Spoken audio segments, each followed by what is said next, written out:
Bueno, pues vamos a explicar un poco cuál ha sido el proceso de diseño, desarrollo y construcción de este edificio, que es el Residencial Solano, el primer edificio Build to Rent en España que se certifica Passive House.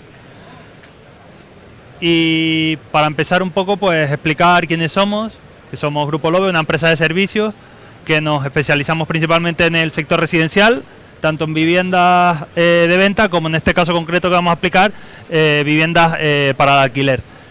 Nos caracterizamos porque somos una empresa que englobamos a digamos, todas las fases del proceso constructivo dentro de la empresa, el diseño, el desarrollo del proyecto, la construcción, la comercialización, la gestión, todo dentro de todos los agentes que se implican dentro del proceso edificatorio, pues están dentro de la empresa y trabajamos como promoción, o sea, como promotor propio, hacemos nuestras propias promociones, trabajamos como promotor delegado, como gestor constructivo.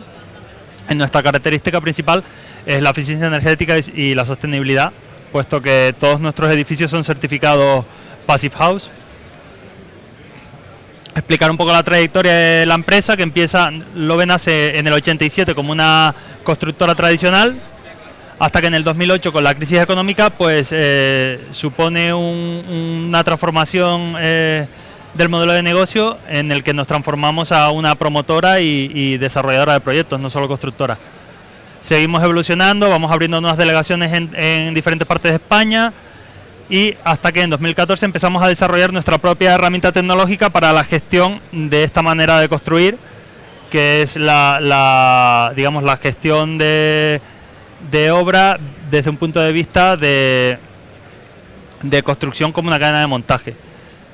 En el 2018 certificamos la primera promoción de viviendas Passive House y en el 2022 nos convertimos en la primera promotora a nivel nacional con mayor certificación de viviendas Passive House. Lo que venía diciendo, somos la mayor promotora a nivel nacional en certificación de viviendas Passive House. Llevamos más de 2.000 viviendas certificadas, de las cuales el 43% están sujetas a algún tipo de protección y el 8% son destinadas al alquiler. Estas viviendas han sido construidas y certificadas en Zaragoza, Madrid, Valencia y esperamos llegar a las 2.700 antes de 2030.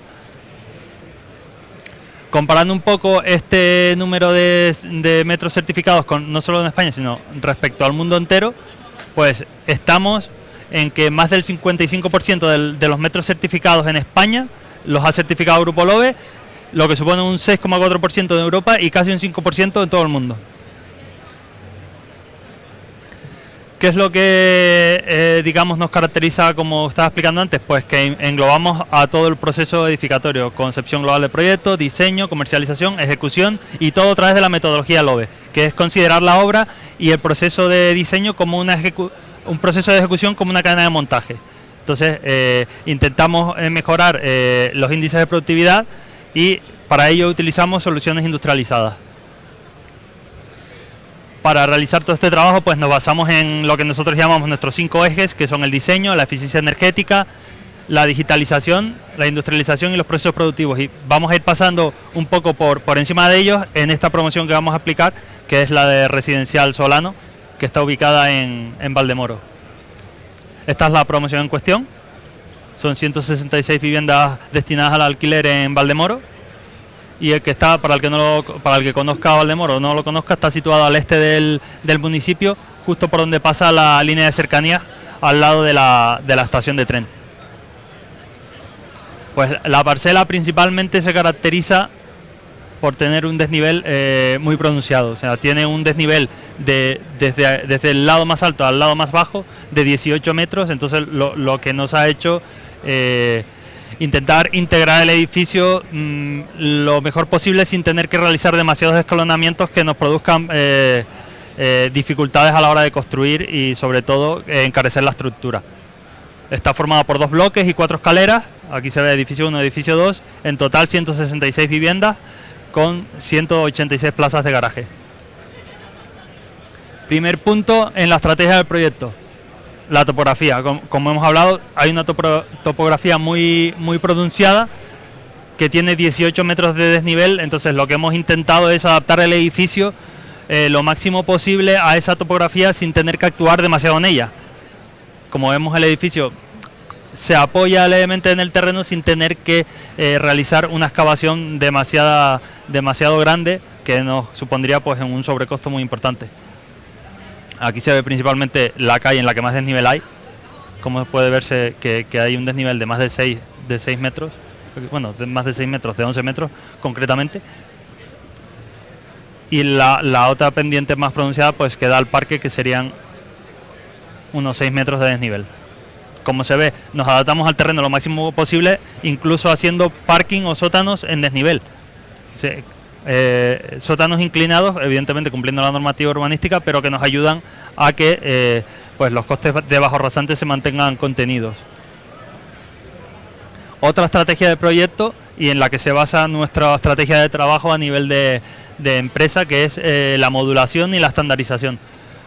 Modulación de todos los elementos que componen el edificio, modulación de la estructura, modulación de las viviendas, modulación de las fachadas, modulación de los núcleos, absolutamente todo está modulado. La primera parte, la modulación de la estructura, evidentemente para que estas piezas encajen, tiene que existir una modulación de la estructura en el que los ejes estén perfectamente modulados sin que haya vigas de cuelgue, pilares en medio de los espacios que no nos permitan trabajar con el módulo. Pues aquí se ve como la estructura está perfectamente modulada, como intentamos actuar lo menos posible en el bajo rasante, levantándonos lo máximo que podemos para intentar ahorrar lo máximo posible en la cimentación, y que además las viviendas de planta baja pues nos queden lo mayor elevado posible para tener más privacidad. El siguiente punto es la modulación de las tipologías de vivienda. Aquí se puede ver, hay viviendas de un dormitorio, de 2 dormitorios y de 3 dormitorios, y cada una de ellas se corresponde con un módulo. El de un dormitorio, un módulo y medio de estructura; el de 2 dormitorios, 2 módulos de estructura; y el de 3 dormitorios, 2 módulos y medio de estructura. Luego pasamos a la modulación, una vez más, de otro elemento como son las fachadas. Lo que intentamos hacer es que aumente la productividad, no solo de ejecución en obra, sino la productividad de los proveedores a la hora de fabricar las piezas que nosotros demandamos. Entonces lo que intentamos es que todas las piezas, el mayor número de piezas iguales, y que se repitan lo máximo posible. Por ejemplo, hay piezas de 2 ventanas que sean todas iguales, las piezas de balconera son todas iguales, las piezas de 3 ventanas son todas iguales, y así conseguimos no solo ir más rápido a la hora de colocarlas en obra, también intentamos ayudar a que los proveedores puedan fabricar de una forma más eficiente y más rápida. Aquí se puede ver como las piezas, una vez colocadas, pues podría parecer que no genera demasiada visualidad, digamos, que no llame mucho la atención, pero una vez colocadas y terminadas con el juego de las fachadas, de las pinturas, pues consigues una imagen bastante atractiva. El siguiente paso en la modulación sería la modulación de las instalaciones. Tratar las instalaciones como un elemento a modular más, en el que consideramos los núcleos de comunicaciones, no solo núcleos de comunicaciones, sino núcleos de instalaciones. Todas las instalaciones parten de un lugar en el que están centralizadas, y en cada núcleo suben verticalmente y se distribuyen a través de los pasillos de distribución. Como se puede ver, tanto a nivel global del proyecto como a nivel de una planta solo, entran por un lugar solo al interior de la vivienda y no por diferentes puntos. Luego dentro de la vivienda se distribuyen de la forma más óptima posible. Luego, el tema de la eficiencia energética en este proyecto. Esta es una promoción certificada Passive House. Passive House, que tiene en cuenta 5 puntos a certificar y a valorar cada uno de ellos, cuantificándolos. Uno que es la envolvente térmica, otro la hermeticidad, otro el cálculo de los puentes térmicos, porque la ausencia siempre hay puentes térmicos, pero tienen que estar muy controlados, ventanas de altas prestaciones y la ventilación mecánica con recuperador de calor. Aquí podemos ver qué es lo que intentamos hacer para que la envolvente térmica sea lo más eficiente posible. Pues intentar que el edificio sea lo más compacto posible, es decir, que haya el menor número de metros cuadrados de fachada posible y de superficie superficie exterior no calefactada en contacto con la envolvente térmica del edificio. O sea, aquí podemos ver cómo cada uno de los puntos, tanto la fachada con el exterior, la fachada con la cubierta, la fachada con las zonas comunes de la vivienda o la fachada con el sótano, que son zonas no calefactadas, están tratadas cada uno de una forma para no perder esa envolvente térmica, no perder la continuidad del aislamiento en ningún momento. Este sería un poco el proceso de colocación de esa envolvente térmica. Empezamos con el cascarón, que sería la fachada prefabricada, luego iría los aislamientos también modulares, luego se colocarían las carpinterías y una vez colocado todo eso se daría la hermeticidad a cada una de esas juntas que aparecen entre módulos de aislamiento y entre carpinterías. Aquí puede verse ya cómo el contenedor queda completamente terminado, sin la distribución interior de vivienda, con la envolvente exterior colocada y ya hecha la hermeticidad completamente. Aquí se vería el vídeo de cómo se da la hermeticidad, por ejemplo, en bajantes o en manguetones de inodoros, la hermeticidad contra el forjado de la envolvente térmica, y luego, una vez dada la hermeticidad, se ensayaría con el ensayo blower door para controlar las infiltraciones de aire permitidas por el Instituto PASIF.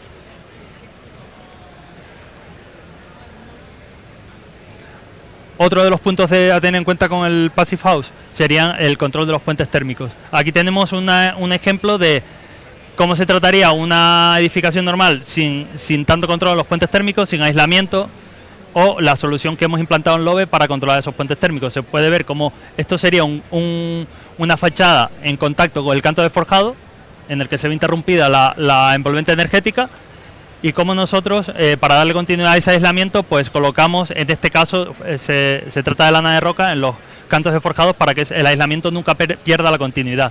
El otro ejemplo es qué pasa cuando nos encontramos con una terraza, con un forjado que vuela y que no podemos darle continuidad a la fachada. Pues en una obra tradicional se quedaría tal cual. Ya vemos aquí cómo actúa el puente térmico, y aquí lo que hemos hecho es actuar con un ruptor térmico, interrumpiendo el hormigón, colocando un ruptor térmico de lana de roca para darle continuidad a la envolvente del edificio y que en ningún momento se pierda esa continuidad de aislamiento.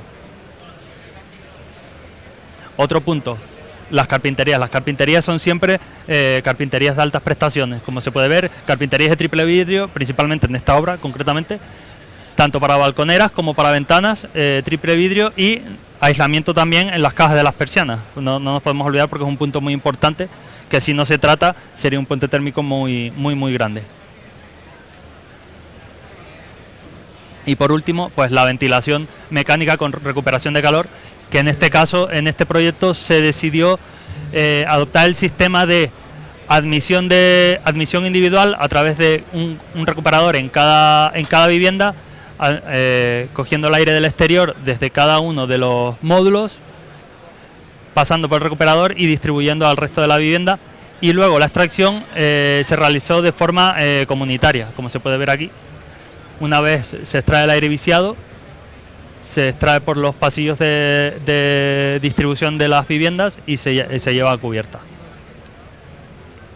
Bueno, continuamos con una parte muy importante de este proyecto, como fue la digitalización y cómo gestionamos este proyecto en la obra. Continúa, María. Además del diseño, nosotros tenemos todo digitalizado, tenemos un software propio, ¿no?, con esa herramienta V. Entonces, para explicar un poco cómo hacemos esta digitalización, utilizamos 3 programas: el Revit, Navisworks y esta herramienta, este software propio que hemos desarrollado, que es V, ¿no? Entonces, al principio, para poder hacer esto posible, cada uno de los elementos tiene una nota clave que dé información de nuestra base de datos, ¿no?, que está continuamente actualizándose con rendimientos de nuestras obras. Este es un ejemplo de ello. Vemos como en el modelo cogemos un antepecho, y ese antepecho pues tiene una nota clave que llamamos, que está relacionada con nuestra base de datos, con sus rendimientos, sus precios y sus horas. Esa es la nota clave, ¿no?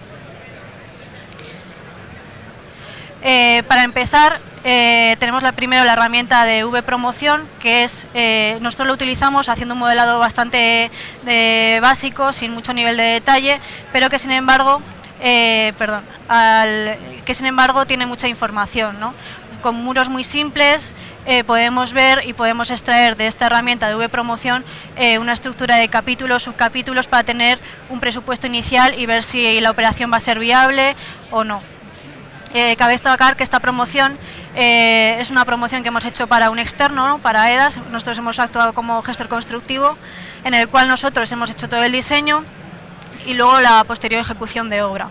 Entonces, con este modelo preliminar, con todo el encaje previo, se hace un presupuesto bastante ajustado y un presupuesto objetivo, ¿no?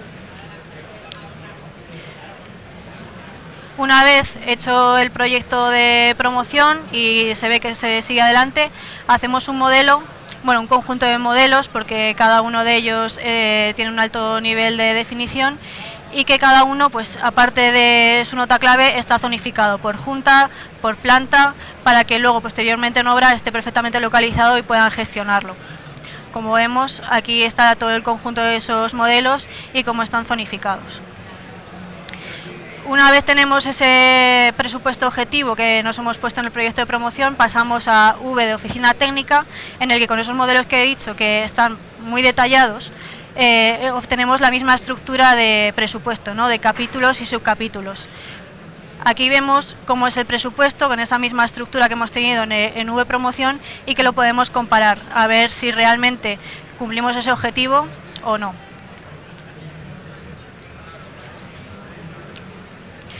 Aparte de esto, aparte de tener un guión económico, lo que tenemos ya es empezamos a hacer un guión de cómo se va a ejecutar la obra. A esto nosotros le llamamos líneas de producción, ¿no? Que se dividen en 6 líneas de producción: implantación, chasis, sótanos, envolvente, electricidad, interiores y urbanización. Esto es un guión previo que nos va a indicar luego posteriormente cómo se tiene que ir elaborando la obra. La herramienta de una estructura de capítulos y subcapítulos tradicionales donde se ven importes, lo que nos hace es reordenar todos esos elementos a horas y productividad que bebe, pues, de nuestra base de datos, nuestros rendimientos en obra, y lo ordena automáticamente como nosotros vamos a ejecutar posteriormente la obra, ¿no?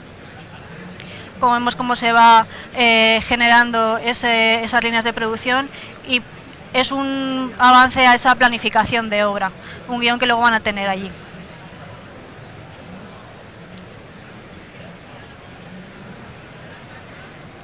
Empieza con la envolvente y con la hermeticidad de esos contenedores herméticos que ha explicado mi compañero.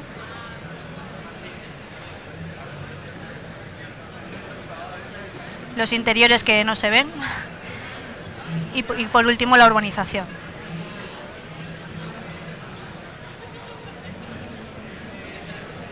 Como he dicho, estas son las 6 líneas de producción, ese guión que hace automáticamente la herramienta y que no lo ordena por importe, sino por horas.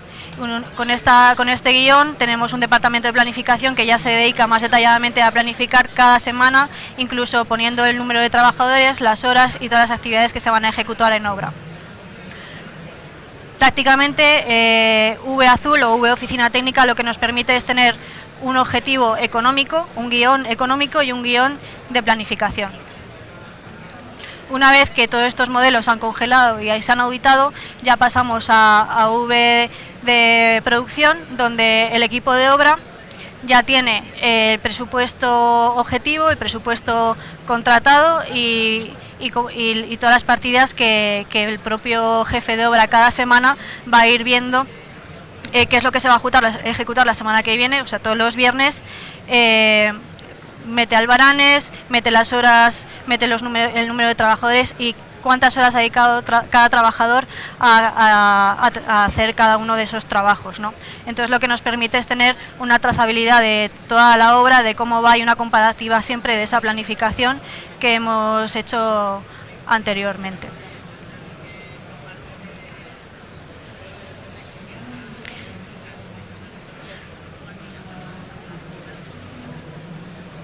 Este es un ejemplo del seguimiento, ¿no?, de la semana del 2 del 1 al 8 del 1, y esto es lo que se ha hecho esa semana. Entonces el jefe de obra va metiendo en cada zona de control lo que se ha ejecutado, todos los albaranes, y de esto nuestra base de datos se va retroalimentando, generando nuevos rendimientos y actualizándose.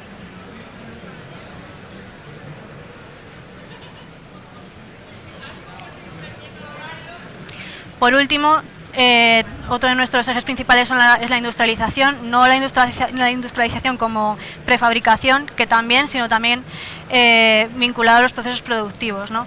Nosotros, por ejemplo, vemos industrialización en ayudar a los gremios a que sus actividades sean lo más lineales posibles. Por ejemplo, nosotros generamos unos sótanos diáfanos, ese es el sótano de Valdemoro con ese gran salto que tenemos, donde una vez que está la estructura finalizada de ese sótano y limpia, los instaladores empiezan a ejecutar sus trabajos sin ningún tipo de impedimento.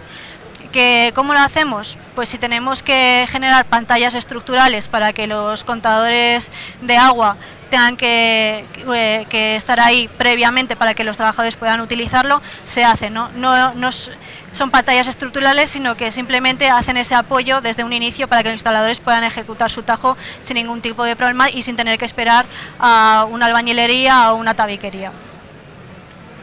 El otro tipo de industrialización pues son esos componentes prefabricados, ¿no? Que pueden ser las fachadas.